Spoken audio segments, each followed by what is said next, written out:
son Adam was the guy who secured him for tonight's program, so I'm going to let Adam introduce Ronny LeBlanc. Thank you for coming. Thank you. You don't understand how happy I am to see everybody here, because when we stray from the normal programming, obviously you never know quite what's going to happen. But I'm thrilled, and I'm thrilled to have Ronny here. Ronny LeBlanc is a globally recognized figure in the world of the paranormal, Bigfoot, and UFOs. He's an independent researcher, screenwriter, and author of the critically acclaimed book, available after the show, Monsterland. Encounters with UFOs, Bigfoot, and orange orbs. Ronny's passion and personality has brought this subject to the mainstream audiences. He hosted a weekly feature on 107.3 WAAF as part of the Maddie and Nick Show, and has a very popular podcast entitled Monsterland, co-hosted by Maddie Blake of the acclaimed History Channel series Curse of Oak Island. Ronny has been featured on Animal Planet's Finding Bigfoot, Travel Channel's In Search of Monsters, and is the star of the upcoming hotly anticipated reality series, Travel Channel's Expedition Bigfoot, the most ambitious scientific expedition to date in search for the elusive creature. So please join me in welcoming one of the giants in his field, Ronny LeBlanc.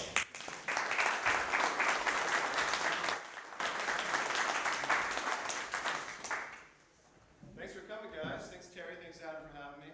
Appreciate it. The place is beautiful. So I'm going to be doing a new show for Travel Channel, which we'll be able to have some more details in the next couple of weeks. So you'll start seeing some promos and the PR officially go out. I kind of leaked some information I wasn't supposed to and got my hand slapped. So you guys actually know the title before anybody else. How many of you have read the book, Monsterland? Just out of curiosity. So you guys know what you're getting into. Yes.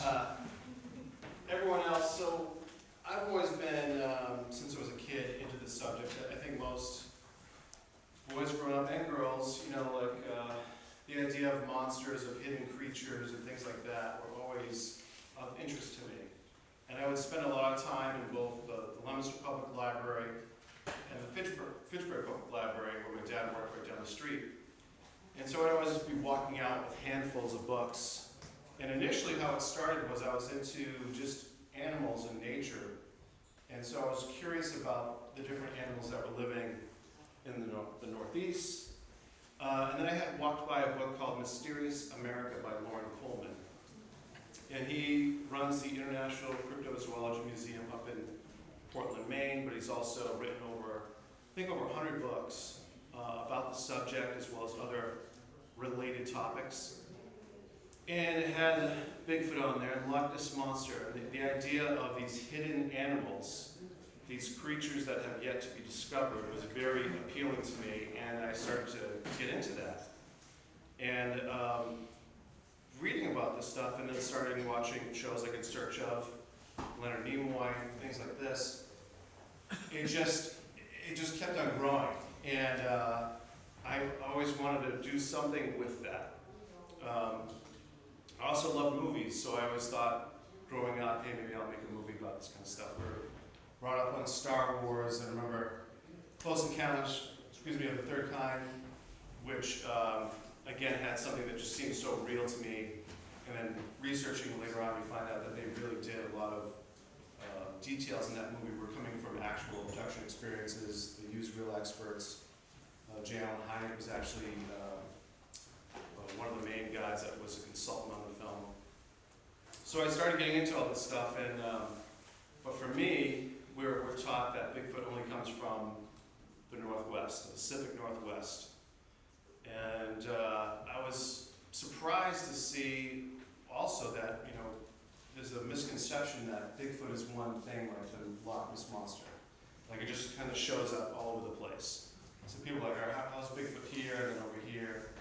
But what you find is that it's actually, what people believe is a species that's has yet to be discovered, almost like the mountain gorillas that were a lore or a legend for a long period of time until that people actually saw these creatures. So they're leaving tracks, there's sightings, they're leaving hair samples. But I was so blown away that there's actually sightings and reports of them in our own backyard, our own neck of the woods, and Leominster State Forest specifically. And I had an experience when I was really young, and I didn't know how to classify it because, like I said earlier, I was into the animals and nature, and I knew all the animals that were in these woods. And quite often, I would go to a place called Monsterland, not understanding or realizing why it was called that.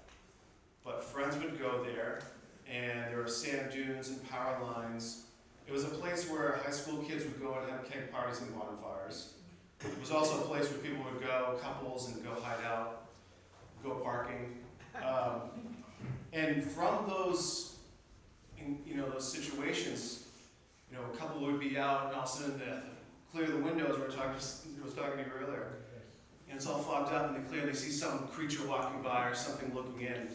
And these lovers' lane type stories are all over the country in the 50s and 60s and 70s during that time, because you had no other place to kind of go, so you'd pull off the side of the road or whatever, go to these different places and hide out. So people are having encounters with weird things, seeing strange lights and all that. But I ended up going to Monsterland quite often. I lived on Union Street in Leominster by Fallbrook School, and behind there were a bunch of trails that led to Monsterland. So a lot of the different neighborhood kids would go, or friends that were living on the other side of town would go and meet there. And when I would go, oftentimes I would be going with a couple kids, or be by myself, meeting everyone there later on.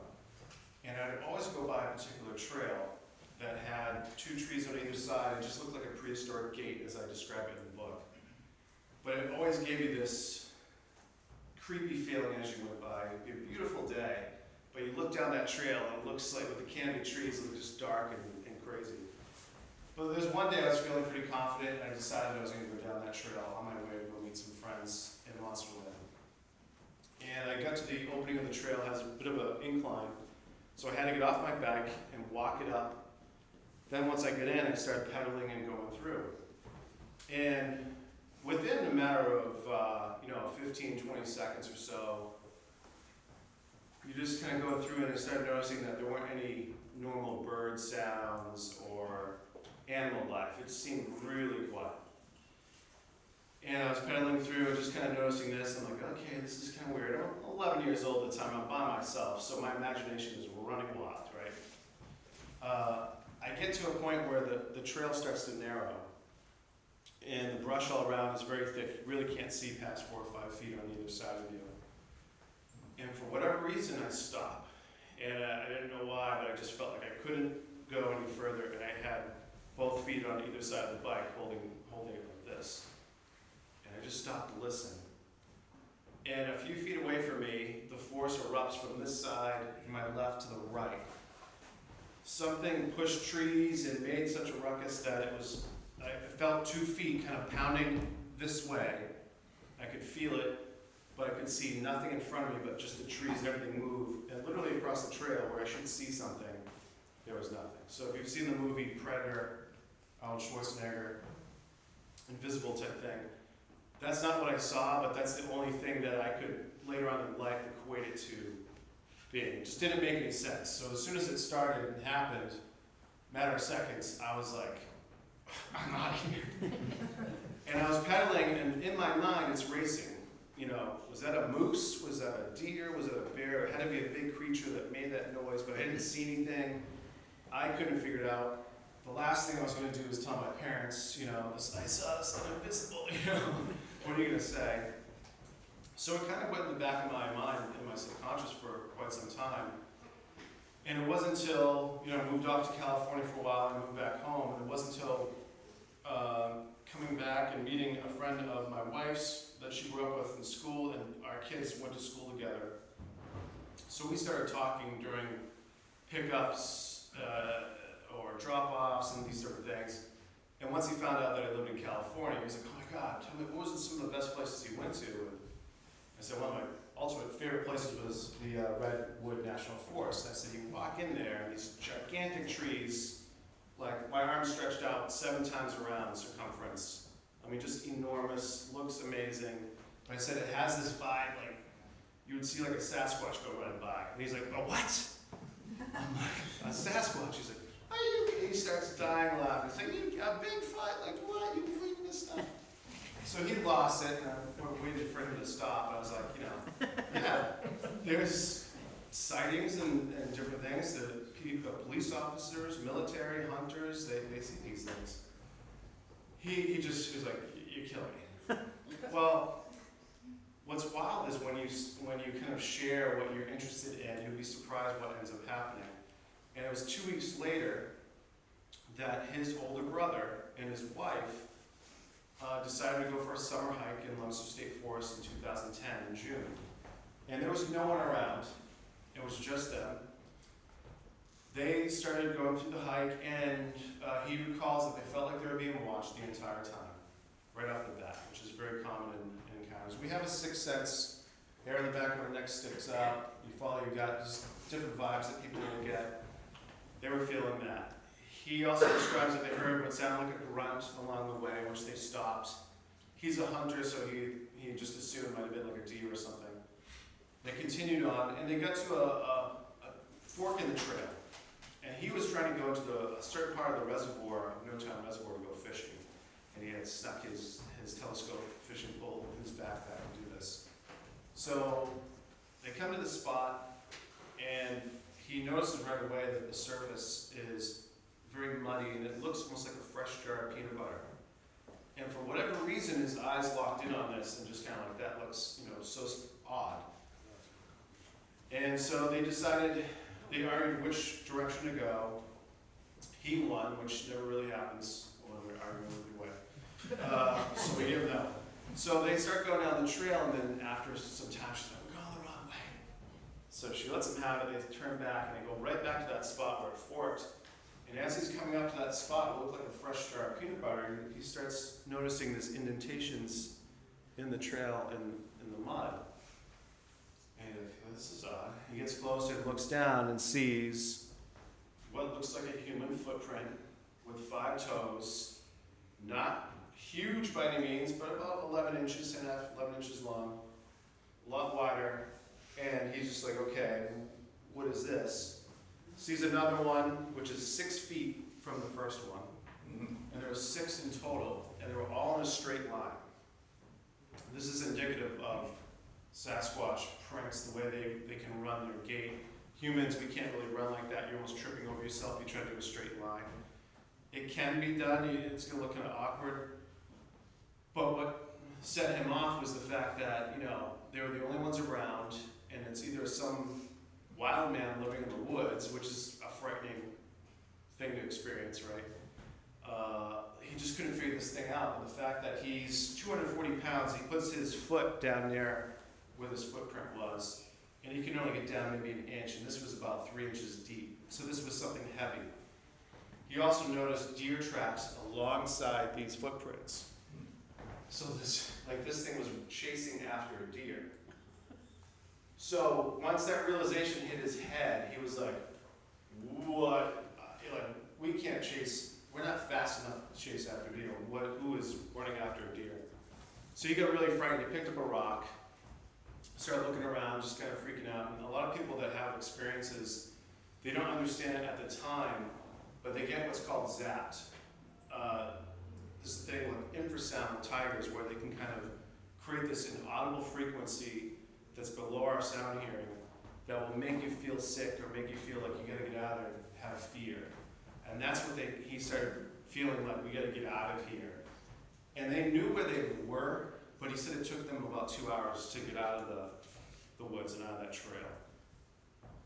So for days after this experience, it just didn't make any sense. He wasn't really sleeping. He called his mother, kind of like, I think we found like Bigfoot tracks, And she's like, what? And he just starts remembering, hey, I remember stories growing up about Monsterland, and he was told, if you misbehave, we're going to take you down to Monsterland and bring you to the monster. Oh, I'll do my homework, okay, And so this area of Monsterland is in South Leominster. It's a small little patch, which is now, it's right by the border of Lancaster, which is now developed commercially, residentially. But it was an area that people would go. Old Mill Road had this bridge, and it was very kind of a scary kind of place. And a lot of the activity has seemed to continue in Leominster State Forest. Maybe it hasn't always been happening, but anyways, he ended up telling his brother. And yeah. Hey, is this behind like Walmart? Yes. Walmart is? Yes. That's Jungle what you're Road, talking yeah. about? And it seems very unassuming. Yeah. But yeah, so he ends up telling his brother about what he found from his mom. And he goes, I think, big footprints. He's like, I know who you're going to talk to. This is guy Ronny. He's into Sasquatch. I'm like, what? So because I said that, he ended up telling him, well, I ended up talking to him over the phone, his brother, and he retold me the story. You could still hear like the fear in his voice, like he really experienced something. And again, if it wasn't a Bigfoot, there's somebody out there running around barefoot in the middle of the woods chasing after a deer. That's kind of a frightening thing to think of. So that alone, but he goes, listen, I am not going back there. He goes, I feel compelled to go back there and see them again because it was so crazy. I don't know if I can find them again, if they're even going to be there. A couple of days had passed. But he said, there's no way I'm going back there unless someone has a gun. I was like, I have a gun? I'm like, I have my license to carry, I'll go with you. He's like, oh, I'm like, yeah. And his brother had his license as well, so. All right, we're doing this. So it was like we planned it like the next day. I think it was Friday. We planned on that Sunday. We were going to go in the morning early. And I told my wife what I was doing. She was just like, "What's happening?" So I remembered that my sister had given me I have 4 kids, and 3 girls and a boy. And I think it was my first, she had bought a little plaster kit to kind of put their hands in, make a little print. So I'm like, oh yeah, we're gonna do this. And it stayed in the closet for like 2 years. But then I remembered that I was in there. I was like, whoa, instant plaster kit. If we find the prints, maybe I can cast one of these prints with this material. Wasn't sure what I was doing, never done it before. But from all the different books I've read of researchers in casting, this is the same kind of material. Probably not the best, but it would still work. We end up going back, we locate, unbelievably, we find the tracks again. And I looked at these things, and I saw the straight line, I saw the toes, and the hair on the back of my neck went up, and I was just like, this does not seem to be like just a regular human being. It just seemed very odd. And it was just, from the pictures I've seen for years, it matched up. So there's all these little similarities. And the other thing that's very interesting, a lot of Bigfoot sightings, springtime and things where people are going hiking and going out in the woods, they're near like blueberry bushes and or food sources, and right to the right this huge blueberry bush. So I was like, there's food here, chasing after the deer. So we end up casting the print and we put the material down. And then off in the distance I hear 4-wheelers coming down the trail. And you're not supposed to have anything like that in Massachusetts in the state forest. So I was like, oh my God, and they're coming right down. So if we had gotten there maybe 10 minutes later, they were going to drive right over the tracks. And they would be gone.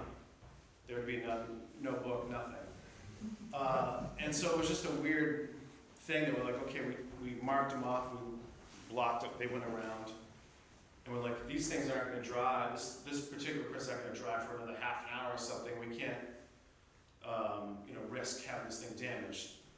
So I remember this Canadian journalist, John Green, who was a skeptic that started looking at cases in Canada and talking to hunters and trappers and became a believer based on all the evidence and stories and things that he found. And some of the tracks, they found a trackway, and one of the things they did is they couldn't get the material to dry in time, so they cut out a square of the earth with that track and took the whole thing out. So like, why don't we do that? So we ended up cutting it and putting it into a box and trying to keep it as together as we could and got it out of there.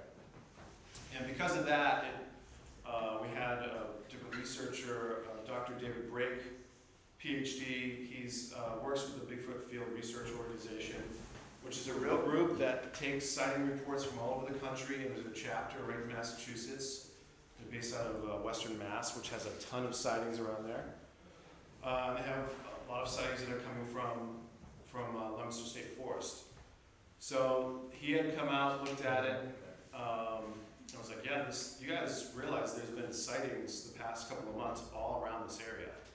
We're like, really? Like, so things just started kind of coming together. Well, once the show was about to air, I decided to go to the Sentinel Enterprise and the papers just to kind of tell the story, because it seemed like they were going to include it into the Rhode Island episode and just say, hey, this is a location by the border of Rhode Island and Massachusetts that we're investigating along the way. And I was like, no, let's be truthful about where this is. It's in Leominster State Forest.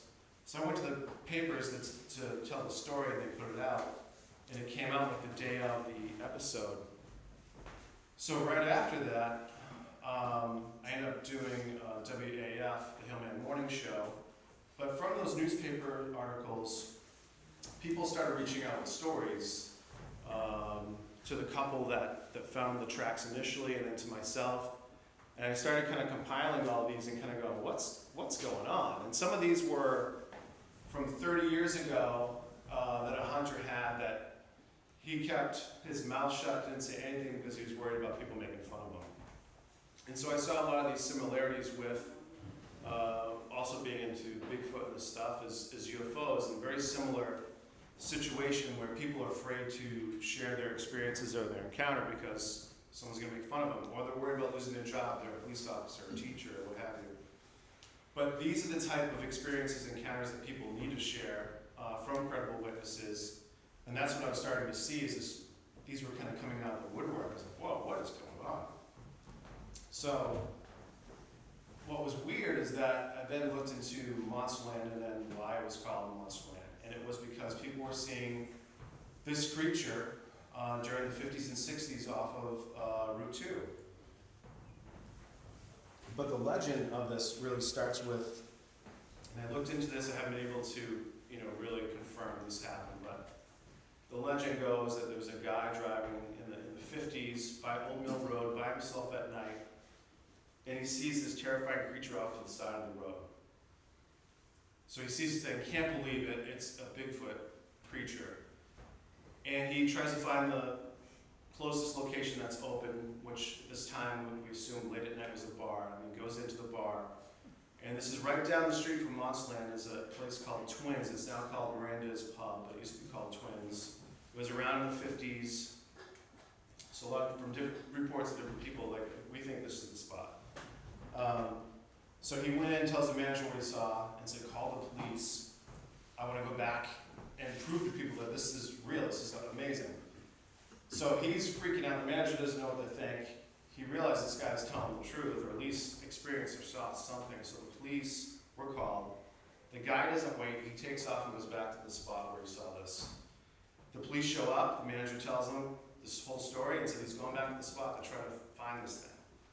So they go down, they find his car with the door open, the lights on, the engine's idling, but there's no one to be found. And they expect he's going to come out of the woods in the next 10 minutes or so. He never does. So that's how the story kind of starts of Monsterland and this disappearance of this individual. And again, looking into it doesn't seem to be true, but it has created that legend. But what I did find is that from other people, the area of Monsterland, an older gentleman said to me, do you know what they used to call this before they called it Monsterland? I was like, no, it was like the UFO landing area. I was like, really? He's like, yeah, UFOs, flying saucers, strange lights. And I started to kind of go, what the heck is going on? And looking at UFOs and reading about that and studying that and Bigfoot cryptozoology, I did start to notice some parallels of where there's locations where there's Bigfoot sightings, there's UFO sightings.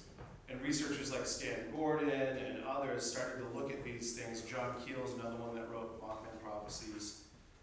Places that just seem to have a lot of activity, and why is that?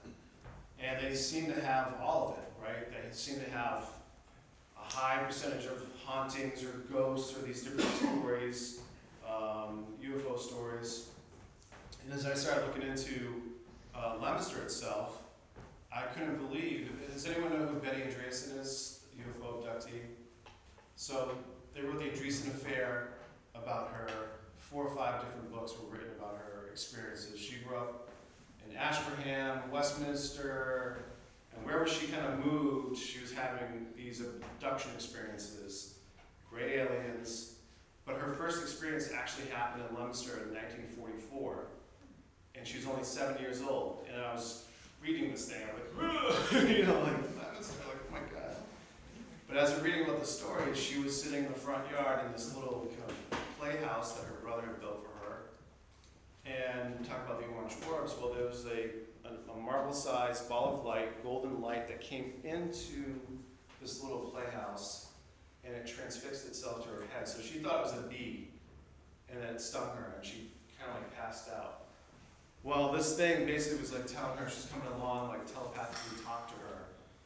And later on, she would have these other experiences with gray aliens and all these different things. Well, I started looking into also the sightings of Central Mass and Leominster in particular, around Leominster State Forest. And during the 65 to 67, there were a lot of UFO sightings in central Massachusetts of flying saucers, of these cylinder-shaped craft. And they were hovering and were seen over water, freshwater ponds and orange, all over the place. And during this time period is when Betty reportedly is abducted. There was also a famous UFO sighting of a flying saucer over St. Leo Cemetery during this time period, where a gentleman got out and pointed at it, and his hand got thrown back on the roof of his car like a magnet, and he couldn't move, and the craft just took off. He was interviewed by the Munster police 3 or 4 in the morning. They knew the gentleman, his wife. They're like, this guy had an experience, something happened.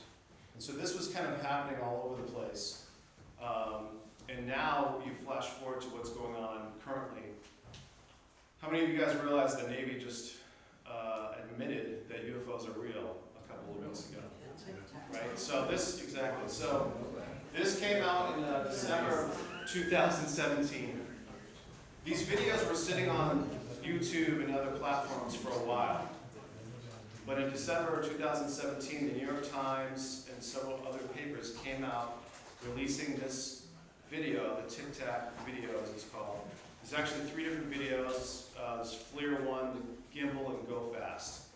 And these are videos that were taken from fighter pilots' camera systems of these UFOs flying, going from ridiculous amount of speeds, going from 80,000 feet in elevation down to 20,000 feet in a matter of a second or two. Showing up other spots. And if anyone is familiar with Joe Rogan, who's a Massachusetts native, he has a popular podcast called The Joe Rogan Experience. And he's making ground. It's amazing how a podcast can actually start influencing the news in such a way. But he just had on the pilot that had that initial encounter. And it's amazing. It just came out 2 days ago. Was that off of Catalina Island? Was that the yes, yeah, right off of the coast of San Diego. Yeah. Yep. And he explains his experience in this thing that, you know, they put some new technology on these fighter jets back. This goes back to 2004, this particular experience. And now it takes years later for it to come out, 13 years, and then the Pentagon released those videos and said, okay, this is. Initially, they were classified; they weren't for public consumption. But Tom DeLonge, Blink-182, believe it or not, putting this team together, and they started creating like this disclosure effort to start bringing this out. And the reason being, and if you know who Bob Lazar is, his story when he first came out, people were like, he's full of crap. But now a lot of the things that he's said, they go back. He said he was paid by the Navy for doing the work that he was doing. And the Navy was tasked with the whole UFO subject. And I always thought that was odd, right? Because you think UFOs, you think space, Air Force. Wouldn't the Air Force be kind of doing that? But the Navy was tasked with this. So there's been theories that, you know, these craft, they're not coming from other planets, they're already here, they're in our oceans, they're hiding out there, they're coming in and out of water. there's a researcher, Ivan T. Sanderson, that noticed that 50% of all sightings are either of craft coming out of, going into, or flying over water. So that's something I think that is starting to come out. But one of the amazing stories that this pilot, again, him sharing in this, as soon as he got back to the aircraft carrier, they already knew what was going on. They had heard, seen the video, the radar operators told him and his team as they're going up. Oh, by the way, for 2 weeks now, we've been watching these strange objects come from 80,000 feet, come down 20,000 feet, and hover for hours and watch us, and then go back up. And 80,000 feet is right around the curvature of, you can see the curvature of the Earth. So you're right at space. So these things are coming down, hovering, and doing all these crazy things. But he was talking about, since his story came out, other pilots, other guys had said, hey, I got to talk to you and share about this story. So one of these stories that he shared just 2 days ago, which is starting to make the rounds in newspapers and news, is pretty amazing that his friend that was with the Marines, when they would, were one of the choppers, I guess, that he was working with, but they were firing torpedoes, and they had a lot of data that was being collected from firing off these torpedoes, and it would come back up on balloons and rise to the surface. They would go and collect it, bring it back, and whether it was water or what have you, they don't really say. So they go to retrieve this torpedo, and this is, I guess, off the coast of Puerto Rico, so it's crystal clear water, and the torpedo is up on the surface, balloon's holding it up. The helicopter comes over, they start to retrieve it, they send the diver down to, click on the torpedo and bring it up. He looks down, the helicopter pilot, and notices this circular black dark mass, looking like a UFO, coming up from the depths of the ocean, going right above, coming right to the torpedo. He starts screaming to pull the diver up. So they yank the diver up, he doesn't know what's going on, but at that moment, the torpedo gets sucked down into the ocean, and this thing takes it all the way down. They lost all signal with it, it just disappeared. So he's came out with this story 2 days ago, 3 days ago now. There's gonna be more and more of this coming out. It's kind of a drip kind of, the story's gonna come out, the story's gonna come out. So we're living in a crazy time where the realization and the revelation that UFOs exist is happening. What we don't know is, who are they? There's been reported there's multiple types of different craft. Bob Lazar said he's seen 9 different styles, 9 different types from his work in S4, a secret place in Nevada. So we don't know. But I think a lot of stuff is coming. And I think with that too, there's been theories of what is Bigfoot? They haven't been able to really find bones or bodies. There's been hair samples. And there's been experiences with people in Leominster State Forest and around here. There's been several visual Sasquatch sightings in the past year, just in Leominster State Forest. And one of them, I'll tell you at the end here, which is very, very crazy, but one of the theories with Native Americans, they talk about Sasquatch being a creature that has 1 foot in this realm, the physical realm, and 1 foot in the spiritual realm. And you could look at spirit as being almost, spiritual realm almost being another dimension. So these things have the ability supposedly to either cloak themselves or to pop in and out. So we're not really dealing with an animal per se. We might be dealing with something that's more paranormal, something more alien. And it's the same thing with these UFO craft that seem to just disappear and take off and hide and go invisible. I don't know if you guys know this, a couple of days ago, the Canadian Mint released a coin commemorating a UFO incident known as the Shag Harbor UFO incident that happened in 1967. A whole town, fishermen right off the coast of Nova Scotia were watching these strange orange lights flying over the town for an hour. They then saw this craft hover over the water, go in the water, and then go under the water. Well, the Royal Mounted Canadian Police were called. They did a whole investigation looking at it. So many people had seen this but they didn't know what happened. Well, they find out that later in the 80s, after this big UFO incident occurred, that there was a secret US military base right where this had happened, and they were disguised as an oceanographic institute. And so there's theories that they were setting up this base to kind of watch this activity of UFOs that's coming in and out of the water. But what's interesting with this coin and what it commemorates is that a particular event that happened there, and saying that this was a real event, but the coin is really interesting. It's a rectangular coin made of silver, and it has the 4 orange orbs and like a rectangular pattern, and there's 3 people, 3 fishermen, one in the middle pointing at it, and they're both looking at this thing. But the coin comes with a black light. So if you take the black light and you look at the coin, it lights up a flying saucer that's behind where those 4 orange orbs are that's invisible. And it shows those 4 orange orbs being connected to the craft. So what are they trying to tell us? Right? Because I look at that like it's invisible, right? And they're showing that. And so we're starting to see this and hear about this, and how is this possible? We don't know.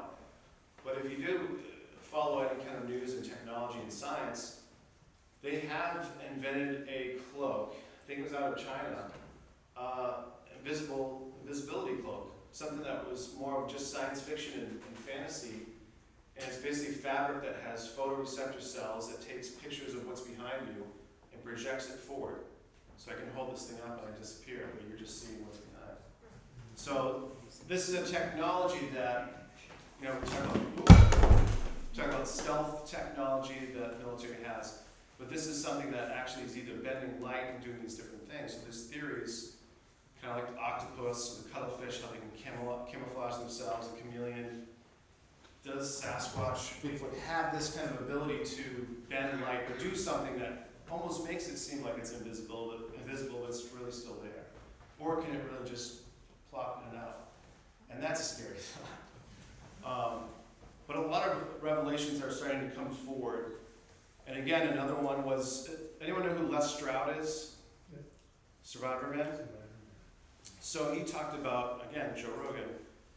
He was on his podcast and talked about his experience in Alaska, where he heard something that sounded like a gorilla, which shouldn't be up there. And so he shared this was on the Discovery Channel, about his experience, but what he didn't share until he was on Joe Rogan, and was that it talked to him.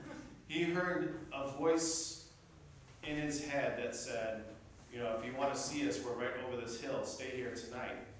And he didn't stick around. I wouldn't either, really, so I'll tell you that. But this is what it's called mind speak. And a lot of people have had experiences talk about this ability. Same thing when it comes to UFO abductions and aliens, that they talk through telepathy as well. So there's a lot of parallels and similarities between the two and how they communicate. So it kind of goes in line with this thing being an alien of some sort. But one of the stories that was just recently out of Leominster State Forest was a researcher that's been going there for a couple of years now. He read the book, and I talk about a particular trail off of Elm Street that seems to have a lot of activity. And there's a trail off of that called Hell's Highway. And any place that's, if you look on state forest, you look at different maps, some trails that have devil's this or hell's that, a lot of these spots were given names by the Native Americans as areas to stay away from, or bad things, energy happen, and some of the tribes believe, Sasquatch should leave them over there, leave them alone, or a bad omen. So a lot of these places that have this type of activity. So it's interesting that this Hell's Highway Trail right off of that has this stuff. But this gentleman was out researching for the day, and they're looking for different things. They'll take trees, and we believe they're taking them and bending them, and they're all pointing in the same direction. People have found structures of things that are kind of put together, and you go, yeah, this is human first, but then you see things that are like 8 feet up there, and the thing is twisted, like something twisted this thing around.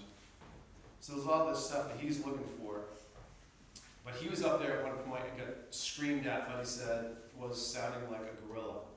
He said it shaked his chest like he was like, it was unlike anything he's ever heard, and he literally ran out of there. He's in his early 60s.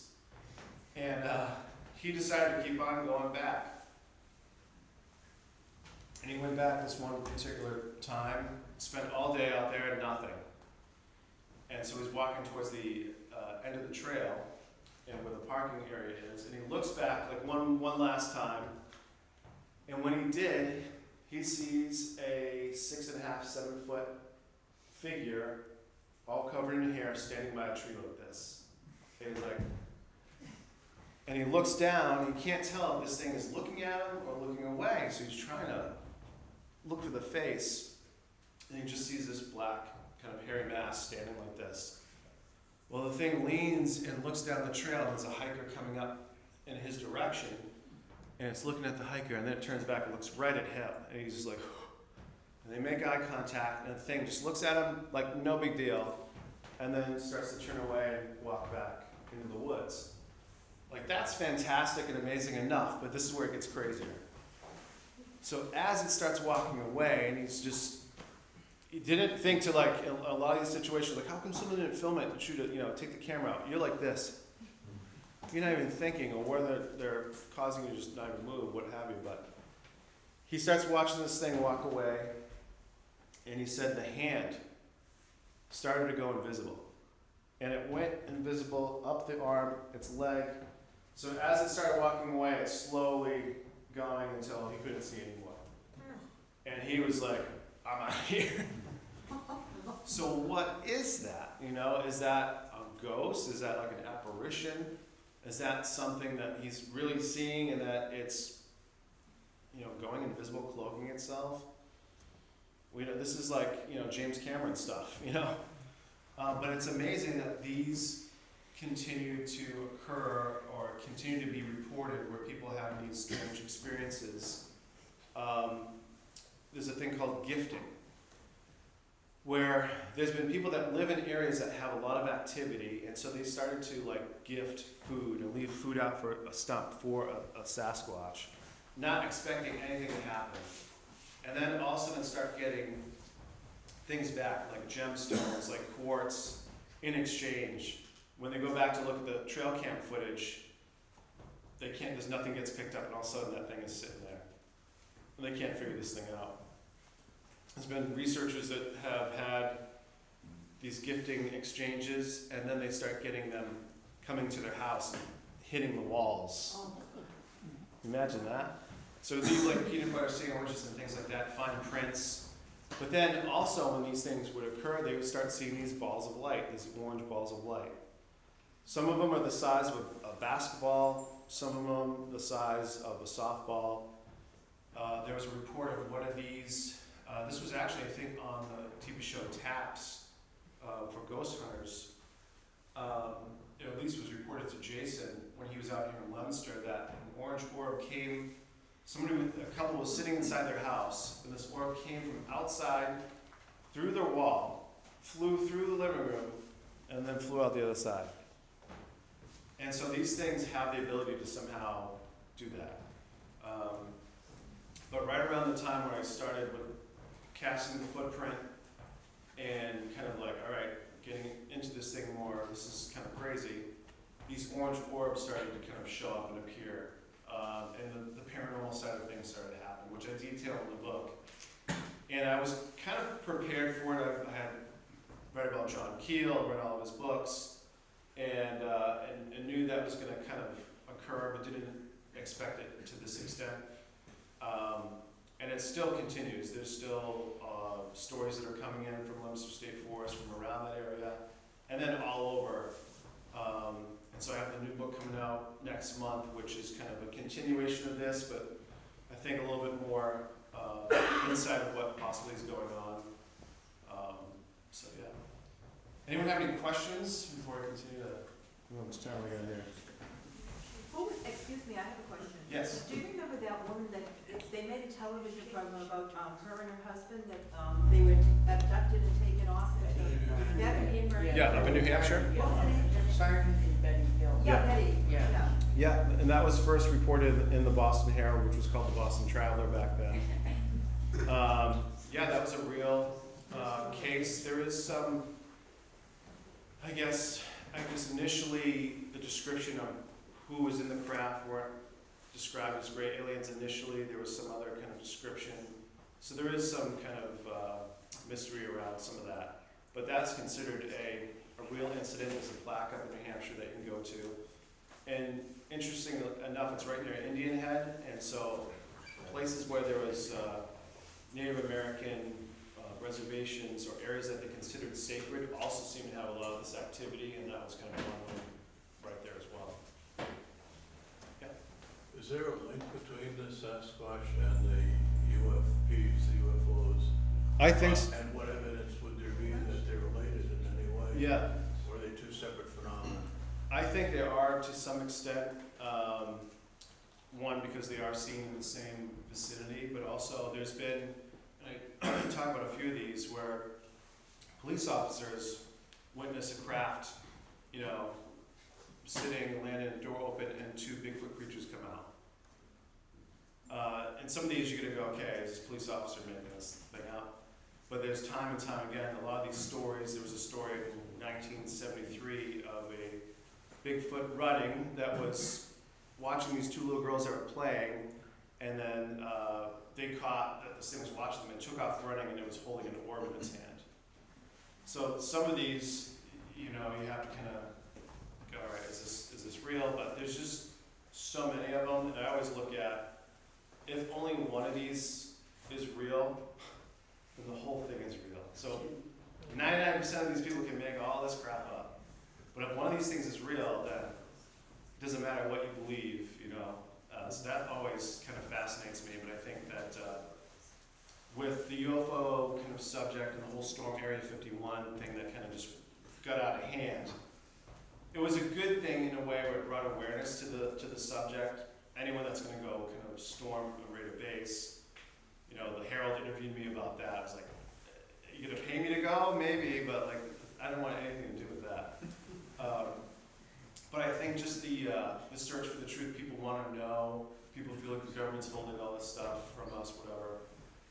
But I think that with that same thing with UFOs, I think it's going to bleed into Bigfoot and what is this thing, and why are people still seeing it?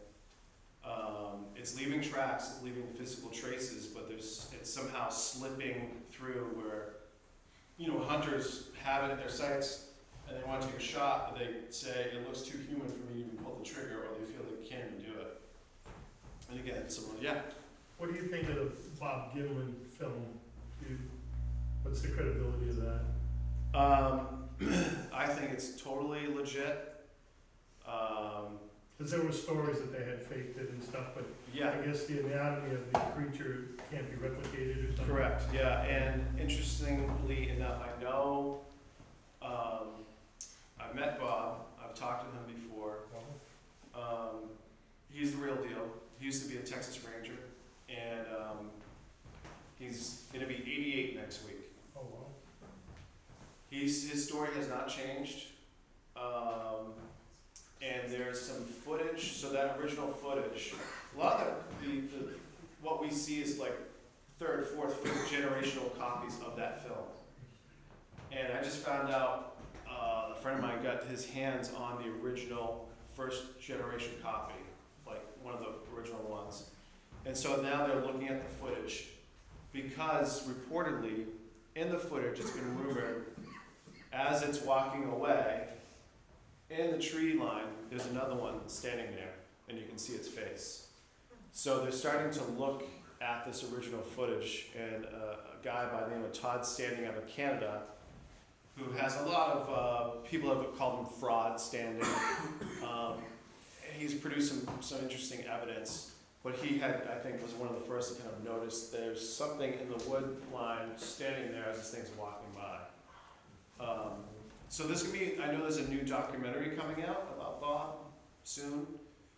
And then with the new show coming out next month too, we're gonna get into a lot of the different things with Bigfoot. So I'm excited to kind of share that. I'm from the area through the years and a lot of stories. And I'm listening to you and I'm thinking, Monsterland, Blood Forest, King Philip Wars. Yep. And the Native American spiritual You hit it on the head, connection yeah. according to legend. Bridgewater Triangle, are you familiar with that? Yes, and like neighbors. Yep. And the geology too. Exactly, yes. And we're also, our house anyway, is under a flight path for Fort Devens and Hanscom. I've had Chinooks shake our house occasionally. Wow. So I often wonder too, like, you know, So- for Devens, they house the terrorists. They also train special forces. It used to be What else? intelligence. It used to be intelligence was their specialty, so No. they were training spies. But there's three things that you just kind of hit up on, which I go into in the book. Native American sites of importance that are considered sacred, or that they deem spiritual in nature, positive as well as negative. So Bridgewater Triangle is a spot in southeastern Mass, which was coined by Lauren Coleman, cryptozoologist, that this area, these certain towns, has this activity. People are seeing Bigfoot creatures, UFOs, orange orbs, thunderbirds, giant birds, black helicopters, you name it. And so Monsterland is very similar to that. And then if you pull back and you look at the US, there's a bunch of these spots all over. Not only do they have all those elements in the Native American aspect, but you brought up the geology. So there's a high amount of granite deposit in Fitchburg. A lot of that was taken and built, I guess, for the Brooklyn Bridge, but that is something to do with conductivity, and there's a lot of energy that comes from that. There's black quartz in Leominster State Forest that's supposed to add to this. But the other element is military bases. And coincidentally, or maybe conveniently, these bases are also located in where these hotspots are. So a lot of the theories are that they were picked to have a U.S. Air Force base or a base here because of this activity that's going on. What an easy way too, right? If there's UFOs and oh, it was us. Our base is right here. That was us flying around. And I talk about a particular sighting that happened in '52 above Fort Devens, where they saw 8 orange orbs throughout the course of the day. The radar operators, the pilots, and they all did the same thing. This technology that they're talking about now, that the Navy's talking about, what these craft and ships can do, has been around for 70 years when they were first reporting these things. So the technology is still the same, which is frightening to think. We've advanced a lot, but where these things are, technology-wise, is way ahead of us. So, who knows? Yeah. Question, Does the, Oh, yes, sorry. Yes. when you're talking about orange orbs. Yes. Is that anything similar to the things that sometimes show up on your pictures that they'll say, no, that's an orb? Yeah, so somewhat similar, a little bit different, right? So someone will take a picture and they'll say, look, oh, there's an orb. A lot of times, light refraction, if you see like a green ball of light, you go, look, a green orb. It's a reflection from the camera, lens flare, or you'll see these things and it's like water droplets. It's raining, but the picture caught it where it looks like a ball. But there's some other ones that, I have a picture of one in the book, that solid white or different colors, orange, blue, and there almost seems to be like this track, a train track, going this way and this way. So it's almost like past, present, and future are happening all at once, and you're seeing either it's going like this so quickly during that picture, or you're seeing not only the orb, but how these things are kind of moving around. And a lot of the real photos and the ones that are taken from inside and outside have this kind of track on this movement. But the orange orbs, they look like suns. They're fiery, they're almost like plasma looking, and they're silent. They're seen often either alone or with others flying in a flight pattern. If you see one moving slowly across the sky, and you'll see it doesn't look like a Chinese lantern. You can see those, the bags, and you see them moving around. This thing is a solid, perfect circle. There's no blinking lights. It's silent, and you get this weird kind of vibe when you're watching this thing. But if you see one of them moving, stick around, because usually there's more coming, and they follow the same flight path. I've seen them here 6-7 times, and then I even went to Cape Cod, and they were flying over the water. I had 3 of them, 2 of them at the same time. So they're all over the place, and there's been different books that have been written about them, looking into it. What I ask is, a few years ago when we opened our senior center, which had been the Clinton Home for the Aged, the very first party open house that we had, I was taking pictures right and left, and when they were developed, one woman looked at it and said to me, "Oh, look at all the orbs." And they're perfectly in those pictures. Yeah. The lovely, big, round, white. Yeah, and people capture them. They don't see them with their naked eye. They'll take the pictures, and then they go back and they go, "Oh my God, that was," So we've caught some on video that kind of flying through. Yeah. Yeah. So people believe that they're disembodied spirits or their energy. Sometimes they don't have anything attached to it, but people are seeing these things and take pictures of them. I'm questioning because Yeah. I've got one. Oh, cool. And it was just so strange to Great. have them show up. I love to see it. Okay. This is the one from the senior Oh, center yeah? that night. Right there. Yeah, and that's the Yeah. second one, and that's in my own home. Oh, wow. And it was just shortly after Yeah. my mother died that one showed up right on top of all the decorations. We were wondering what in the world this was all about. And so that was after your mother had passed? Yes. Okay, so the one that I took that's in the book here is a little girl that's kind of like this, and she was playing, and her grandmother, her husband had just passed a couple days before, and she felt his presence in the room, felt like he was there watching his granddaughter. So she took a picture, and she snapped one of this, like right, it's amazing, it was almost like it posed right at that perfect time for her. Yeah. I remember 30, 40 years ago about Exeter, New Hampshire. Sure, yeah. Could you tell us a little bit about Yeah, that? so the incident at Exeter, and I just spoke at the Exeter UFO Festival up in New Hampshire a couple weeks ago. It's pretty awesome where the whole town gets involved, and they have it at City Hall. But it was this guy, Norman Muscolero. He was walking home, and he saw these strange string of lights that formed the shape of a UFO. And so police were called, police seen this, local residents seen this. And right around that same time, so John G. Fuller was a investigative journalist and wrote a book called Incident at Exeter. If you want to check it out. Yeah. One of the things that he talks about in there, and I have it in the book as well, is that as he was talking to different witnesses about what they had seen, she goes, "Oh yeah, this 16-year-old girl had mentioned, I did see an orange orb being chased by a fighter jet, and they couldn't keep up to it. And just going across the sky, this thing was chasing after it." So there seems to be some kind of an alien connection to them. I've heard from others too that they are, the ancient spirits from the land, like, the Native American warriors that were killed, the wives and daughters are looking for them. So there's that spiritual element to them. But there's a girl named Merlina. She's out of Australia, and she just came out with a book about orbs.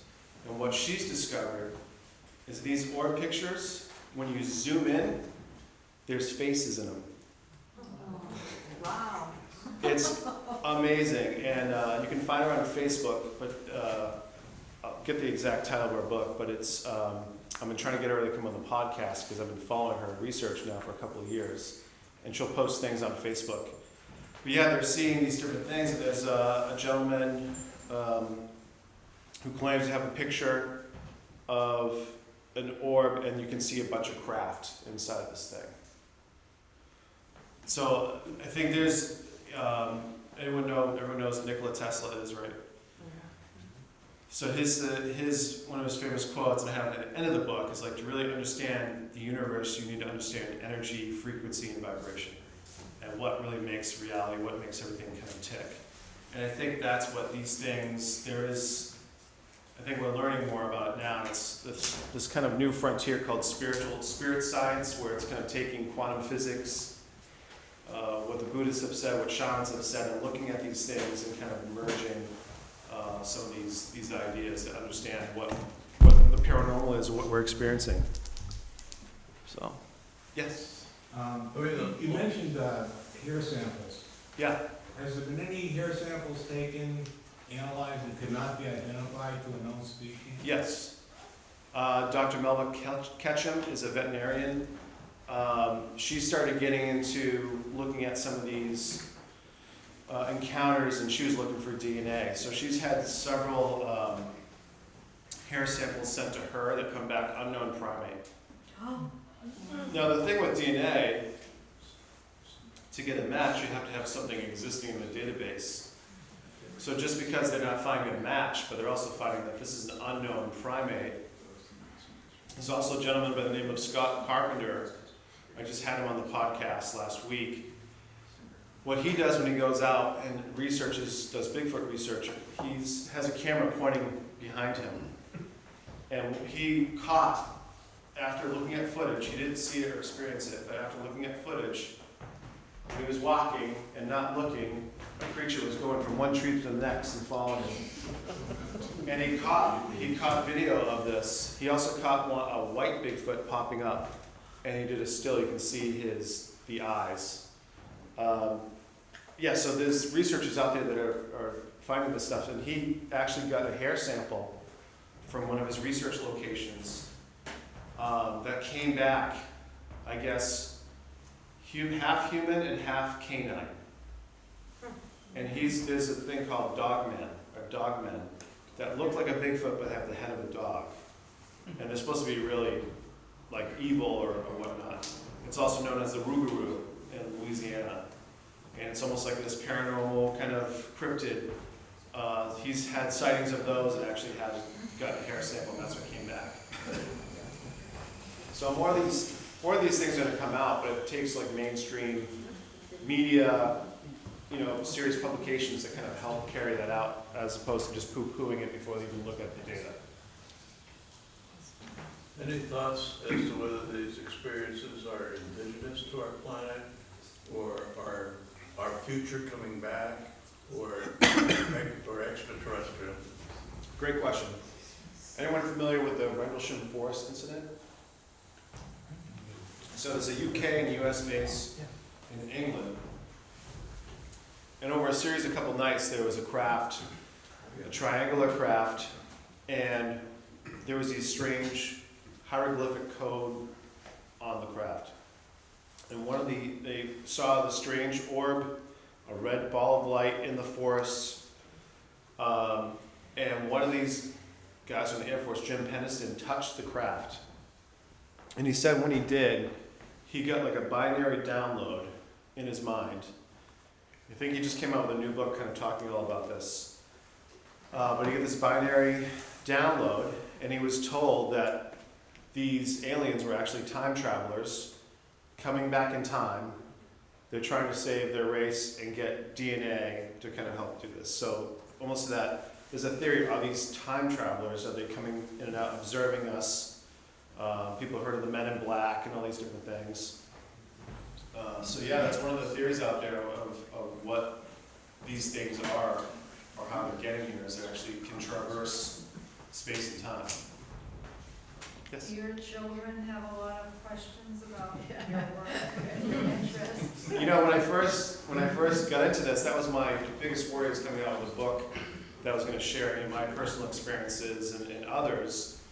And the last thing I wanted was for them to get made fun of in school. Quite the opposite. Yeah, they like, friends love it. They think it's cool. And they're very inquisitive kids, but we've had experiences at the house that are quite, you kind of go, all right, what's going on? And I worry about bringing this into that. But yeah, they've seen balls of light, like outside the house, in the house, just different things that seem to kind of show up. And not so much like they're afraid, but they're curious about this, this whole thing. So yeah, it's. And you live in Leominster? I do. Leominster, yeah. Yep. Wow. So I was born and raised, and then lived in California for a while, and I moved back, and stuff started happening, and I was like, okay. They're following you. Yeah. Can't get away. How do No, we find okay. the podcast? What's that? How do we find the podcast? So the podcast is on Apple Podcasts, Spotify. It's called Monsterland. It's called Monsterland, and it's with Matty Blake. If you guys watch Curse of Oak Island on History Channel, he's the host for the show. Oh, there's another one that's, who's the famous redheaded lady? Ozzy Osbourne's son is doing it now. Oh yeah, Jack Osbourne. Yeah, Jack Yep, Osbourne. Portals to Hell. Yeah. Yep. Yep. He has a new show. Yeah, so it's like I think there's just a quest to understand what is going on. So many people have had experiences that I think the way you kind of do it is with new TV shows, with different things. You see the New York Times writing more stories about this kind of stuff, so that people are starting to take it more seriously.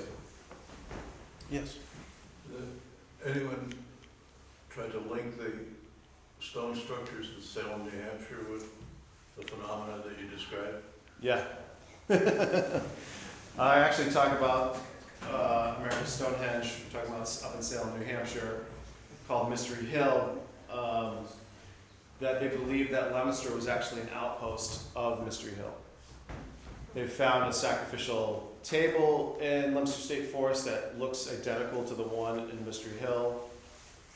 And there's been activity, some strange activity up there as well. So looking at these places that are considered sacred, that have been left with these megalithic kind of stone markers and these different things. People see all these different stone walls, right, throughout New England, and these are property markers.